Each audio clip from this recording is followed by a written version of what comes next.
Larry, 1934 Montreal. Let's go back into Canada when you were a little kid. What was life like for you? Life was good. My parents were born not in this country. My father was born in Georgia, I believe.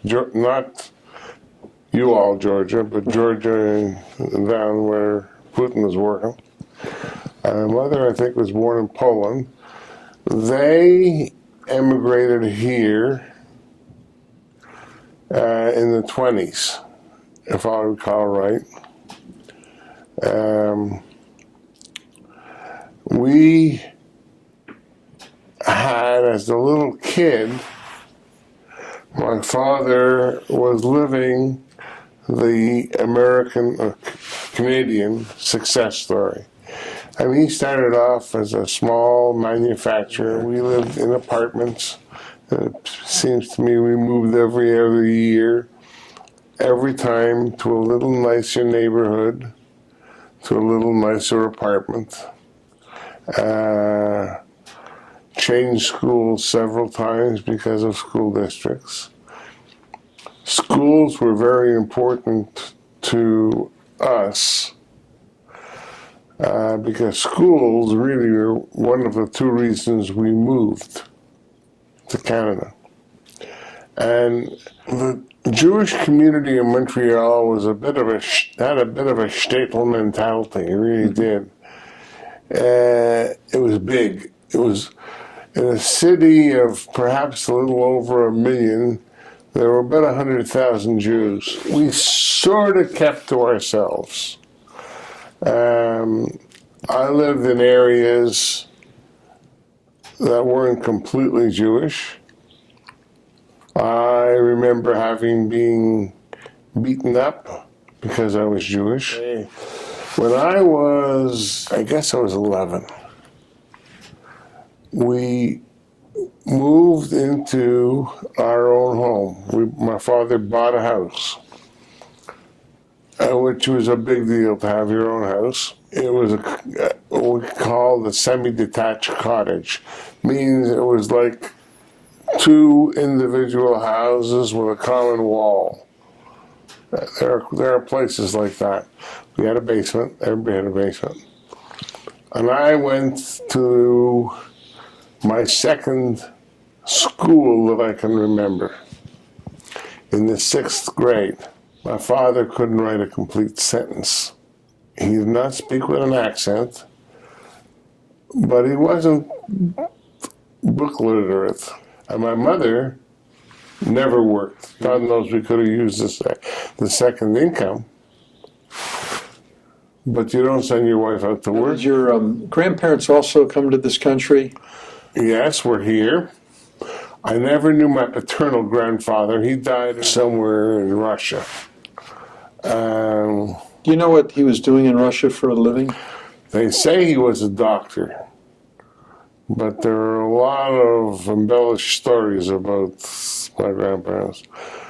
My paternal grandmother lived here as a widow. My maternal grandparents both live here. They barely spoke English. They spoke Yiddish. My grandfather drove a truck, and he was a customer peddler and was very devout, ultra-Orthodox. My grandmother used to send him food from Montreal to New Brunswick. That side of the family came from the old country to New Brunswick, and a section of it came to Montreal. They were very religious. I remember going to my grandmother's house for almost everything. We learned a big lesson from my grandparents, because each parent didn't like their in-laws. And there was incessant fighting about how bad everybody was. Similarly, the family was not warm. It was close, but it wasn't warm. Everybody was bickering at each other. My father's side of the family, there were a total of 5 children, all of whom were very successful in their own way. My father's older brother did what my father did. I remember for the first, until my bar mitzvah almost, my father didn't speak to his brother. Our family was not warm, close, and fuzzy. I wasn't close to my sister, who was 5 years younger than me. My brother is 8 years younger than me, and he was just a kid. I was the oldest, and I was the apple of my parents' eye in terms of respect. I was very smart, did very well in school. My father had expressions, some of which have stayed with me to this day. Some of which were funny, some of which were true in a sense. He used to say that your job is to study, my job is to make money. And as I went higher in school and I went to high school, my father was solidly in the middle class, okay? He was making a good living, a very good living. And I could have a job or could go to do whatever I want in the summer, but I didn't have to pay for my schooling, which cost nothing, but still. How did World War II affect your family up in Montreal? We had rationing stamps for a while, which were really a minor inconvenience. But stuff was sugar and was rationed, for example. Yeah. But otherwise, everybody was concerned with the war effort. Everybody was very patriotic. There was absolutely, even in Canada, no anti-war sentiment. Everyone was rah, rah, rah behind the Allies. Yeah. But nothing really much happened. Life went on. The war started when I was 5. Right. And I didn't know anything else for the first, during my growing up period. Now, where did you go to high school? Went to high school at a public high school called Strathcona Academy. Walked to school. It was a superb school. I still remember my teachers by name. We were well taught, very well taught. My parents couldn't help me with my work because they didn't know what I knew. They instilled a value of studying. Right. I led my high school. In Quebec, we used to have what was called the high school used to matriculate. Means there was a province-wide high school leaving examination. And if you got over a certain grade, you got your picture in the paper. And that was a deal. Yeah. And I was in a very bright class. And out of perhaps 20 people who got their picture in the paper, 4 were in my home room. Big deal. Shortly after I left it, they changed it. The building was sold to the University of Montreal, which was a semi-public university, and which was very close by. And they built another high school. But the schools were good. Well, after high school now, did you go to work or did you go on to college? Oh, no, I went straight to college. Where'd you go? McGill. Okay. McGill University. I lived at home. And most everybody went to McGill. Very few people left town to go to college. College was sort of an extension of high school. And for me, college was an extension. It was just a way to get into medical school. I knew I was going to be a doctor when I was in the 9th grade. Strongly encouraged by my parents. The idea of your doctor, your child is going to be a doctor if they're smart enough, strongly supported.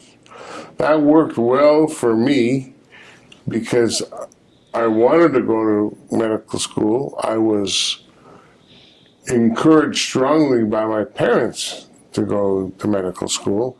I graduated high school in 1951. I was 17 because we only go 11 years to high school there. And I lived in my room until I was finished medical school. I graduated college, science degree in 55. Medical school, I was accepted to 4 medical schools, which was really good. I never had a struggle with that. But I stayed at McGill because McGill in those days was considered the Harvard of Canada. I stayed 1 year after internship and started the program. When I finished school, you were an intern in those days. There's no such thing as an intern now. You go right into a program. I was an intern, and most people did that. Not only that, most people were rotating interns. That means they did a few months of this, a few months of that. I knew I wanted to be a surgeon the day I walked on a surgical ward. It was one of those aha moments, just like that. And so my career path was pretty well staked out. And after I finished, I did my internship there, and then I went into the program. The program was a pyramid program. That meant that they took X number of people into the first year and fewer in the second year, and the couple would become chief resident. Now, to become chief resident was a big deal in any program, because that was the year where you were allowed to operate by yourself under some supervision, but you could take a patient to the operating room by yourself. There were doctors around to keep an eye on you. In my first year as a resident, I knew I had to leave. The program was undergoing a great change. Both teaching hospitals, both the Royal Victoria, which is where I was, and the Montreal General, which was the other hospital, had aging chiefs. The programs were stagnant. I wasn't operating enough. And I was of the strong opinion that the way in which you learn how to be a surgeon is not to read books, it's to operate. So at that time, one of the guys told me there's a place in New York, which is a public hospital, where it's exactly what you want. It's part of the New York system. It's Kings County Hospital in Brooklyn, which is like Bellevue and those hospitals, part of the New York System Department of Hospital. And you operate a lot. And that's what I wanted. I could not get in at the level I was because they wanted me to come, but there was no room because they didn't have a pyramid program. They had a block program. It means everybody who starts in the first year goes up. And there's enough chief residents to cover them all. It was good, but there was no room in the second year. So I elected to do the first year over again because my first year of training really wasn't very good. I didn't do enough. So I went, and that place was like heaven for me. When I went there, they said, "You're in this ward." I said, "Yes, sir," and up I trudged. And I took out 3 appendixes the same day. I didn't know where I was going to sleep. But you get right into it. And I spent 5 years in that program. So we lived in the hospital. There were 3 separate doctors' residences. The place had 3,200 beds, covered 36 city blocks. It was immense. That included a huge psychiatric hospital. But still, every service had its own building. It was big. And we used to have to fight off Jewish school teachers who were looking for husbands.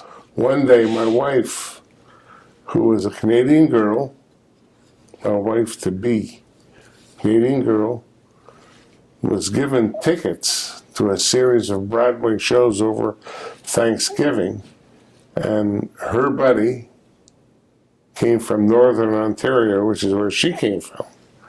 And they came over to visit one evening. I met this girl, and it was love at first sight on both sides. I went to the play, the last of the Broadway plays that she had with her, proposed on the first date. I went to visit her the following weekend. I almost lost my residency because I was slowed in and I wasn't supposed to leave town. And this was in November. She moved to New York, Brooklyn, in January, and we were married in June in Canada. I proposed to her on the first date. We never looked back. I was down there in the first half of the 1960s. I came down as a single person, and I came down on a visa called a DSP 66 visa, which is basically a student visa, which means that you cannot stay in the United States. It would take a private act of Congress for me to leave, to stay in the States. By that time I was married. My wife Joni she was Canadian, but she was working as a head nurse in Detroit at the time. She had a green card, but it made no difference. I didn't. And there was no way in which we could stay. We had to leave America. So in 1966, we had one child and another on the way. And we left and came back to Montreal. We lived in a suburb on the lakeshore. I took 6 months, took all my exams, and I opened up practice in Canada, planning full well to put in my 2 years, which you had to be back there before I could apply for a visa. After 2 years, I did apply. And I made all the right moves to emigrate. But we were going to move to California. There was an earthquake. And Joni chickened out. And I must say I wasn't far behind her. So what we did, thank God, was we put the visa application, which had been processed, on hold. Every couple of years we would make little moves. We're going to move, But I was doing well. I had a big practice. I was good. I drove a Cadillac. That was a big deal. By that time we had 3 kids. And now your oldest is an American citizen, though, isn't he? Yes, he was born. They're all American citizens now. Now, but I'm saying he was then an American citizen, but he couldn't keep me in. And every couple of years, we would go to the meetings, and the kids who were my residents, who were my juniors, who were doing great. We'd meet them at the meetings, American College of Surgeons meetings. They were doing well. They were making a lot of money. And I was working under socialized medicine, which came in 2 years after I started practice. And I was operating a ton, but I wasn't earning any money. I was working under socialized medicine. And it was tough.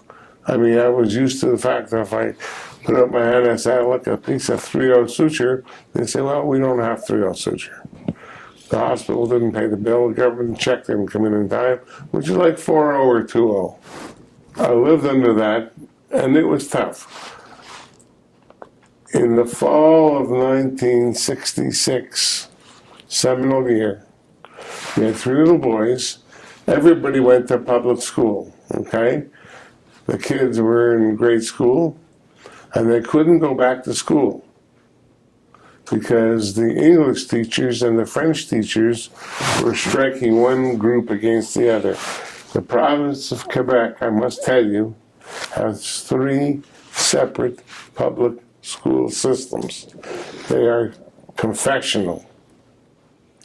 There's the Roman Catholic English-speaking schools. There's the Roman Catholic French schools. Then there's the Protestant schools where everybody, including the Jews, went. Of course, the Protestant schools were great. The other schools were not so high. And they were trying to bring them down to the lowest level. Between the fact that I really wasn't accumulating much of an estate, much wealth, and the real fact is the kids couldn't go back to school. And the language, they had separate language police. It was really tough. They had bombings in the air. At times we had to put the kids in the station wagon and move them to Toronto in case, because there was danger. I stayed behind. The doctors went on strike. It was awful. This was 1970, early. But we lived through it. But in 1976, when the kids couldn't go back to school, we said, that's it. If I don't move now, I'll be too old to make it worthwhile to move. So we did a lot of looking. We weren't going to go where there was winter. That cut the country in America in half. We didn't want to go to Florida because licensing was an issue. We didn't want to go to California even though I had a license, because we didn't want to bring up my children in that place. We didn't think the Deep South was ready for us yet. Left the Southwest. Texas, Arizona, these places were blowing and going in the late 70s. My specialty was not in great demand, so it was tough. And I decided I needed to have a job at least for a while to get my feet wet in a new country, in a new system of practicing. So I had to take a job. So we narrowed it down to 6 places. And in December of 1976, we got babysitters and stuff, and we took a trip. And Joni we went to 6 cities. We started in Baton Rouge. We knew somebody, had a connection, and wound up in Phoenix, Scottsdale. We liked Texas the best, and we loved Dallas the best of all.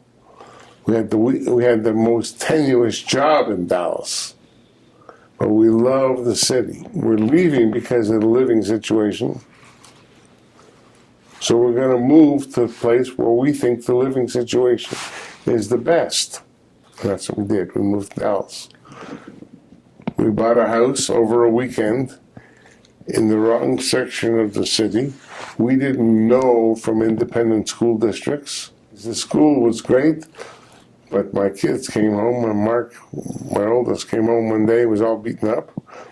Our middle one was very bright. They're all smart, but he was super smart. Teacher calls us up in October. He said, I've taught him everything they gave me to teach him. I don't know what to do with him. So I said, move him up a grade. We're not allowed to do that. So she said, yeah, fortunately, you had a decent teacher. So she gave him stuff to do to keep him from getting bored. And we realized that we lived in the wrong section. We had to move. So the clinic I joined, I got my feet wet there. I gave notice. And 1976, we did 3 things all together. We put our house up for sale. I quit my job. And put 3 kids in St. Mark's, and we got them all in. And I went to work, opened up an office. The place to be was in Plano at that time. It was blowing and going. And I succeeded very quickly. Joni was always my nurse. My wife is a nurse. And she handled the business. She looked after all my rough edges, of which there were many. I was good with patients, but if I got on the phone with an insurance company who didn't want to let me do what I think had to be done, if it wasn't handled tactfully, I could be in big trouble. She handled that stuff. How did you see advancements in the medical field from when you started towards the end of your practice? When I came here, I was like a kid in a candy store. If I wanted a CAT scan, which was new, I could just say, I want a CAT scan, and the answer I got back was, yes, doctor, it'll be done today. You didn't get that in Canada. You waited. Okay, so socialized medicine. When I left Canada, for example, I left 60 fully worked up elective patients to another surgeon. I had the patients, I had them all worked up, they were ready to go, couldn't get them in the hospital. That's where socialized medicine goes. They choke up the supply chain. So advanced sonography was brand new. There was no MRIs. CAT scanning was brand new. The CAT scan machines that they had, the early ones, the tube went around in a circle. I don't know if you remember that, but it goes around in a circle. And the tube would blow out frequently. The machine was frequently down. At that beginning, the hospitals had to have what was called a certificate of need, a CON, to buy equipment. That quickly went. The hospital corporations became very powerful. We were recruited because they could tell to the dime how profitable I was, and I was very profitable. So it was great. A lot of technical advances. The specialty of medical oncology grew in that decade. It was wonderful is the answer. It grew very quickly, and I was in the middle of it and I had time of life. Yeah. Now, did you and Joan have any involvement with the Jewish community? If it was left to me, it would belong nowhere. Because I was a surgeon, and I was the tip. If I couldn't kick it, it didn't exist. So I didn't have much use for my religion at all. I didn't have much use for family. I do because I assimilated into Joni's side, which was poor but warm type of thing. And my oldest had to have a bar mitzvah shortly after we moved. And we weren't affiliated yet, but we had the bar mitzvah in the house. We had tables set up in the garage and everywhere, and we had a wonderful time. It was a super party. Not very sophisticated, but it was fun. And we eventually belonged to Temple Shalom on Alpha and Hillcrest. And Joni was very active. She was on the board. She was on the sisterhood. I had nothing to do with it. If she said, we need a check, I wrote a check. I didn't have much use for it. We took the rabbi, we flew him to California, to marry our oldest kid because we liked that rabbi. He left. That temple soon did not suit our needs. The homophobic one, me, they got a gay cantor. Couldn't handle that. I didn't want to see our kids coming under the influence of somebody who I thought, yeah, I was stupid. I didn't know. We went to Temple Emmanuel, and Joni became very active. I wrote a check. I was a pure Rosh Hashanah Yom Kippur Jew. Now, I've got to tell you, I am now extremely Jewish. What happened is that the rabbi with whom I wouldn't speak, because I had a problem with what he did one day, preaching politics from the pulpit on Yom Kippur, which I thought was wrong. My wife was the president of the sisterhood, so I couldn't do anything politically because it would embarrass her. But they did have Rabbi Kim, Rabbi Kimberly Herzog Cohen, and she did my middle son's daughter's bat mitzvah. David married a non-Jewish girl, a wonderful girl, but I was a real jerk about this. And I had a long time accepting her because she wasn't Jewish, which is a pure hypocrite because I wasn't Jewish either. But that's the way I was raised. In any case, over the circumstances involving her bat mitzvah, I came into contact with this wonderful young girl who just started being a rabbi. She graduated in the summer and joined our temple. And this bar mitzvah was in November. She was brand new. But they had a Havdalah service. And it was so beautiful. It was so spiritual. She felt everything she said. And I had always thought that while I had nothing to do with my religion, by this time I was old, in my 70s, and I realized, I said, you know, there is something to this Jewish business. Because enough people gain a lot of strength out of it. A lot of people who were otherwise very smart. I made an appointment. I visited with her. We became close personal friends. I'd meet her every month. We'd talk about stuff. She taught me how to pray. She taught me how to study. And I became Jewish. I'm now very Jewish. I read Torah every day. And it was because of her. I gave a Devar Torah at the Brotherhood, which I joined last Wednesday, which is a big deal. I mean, I am in the middle of reading the Torah. So I'm now very religious. I found Judaism.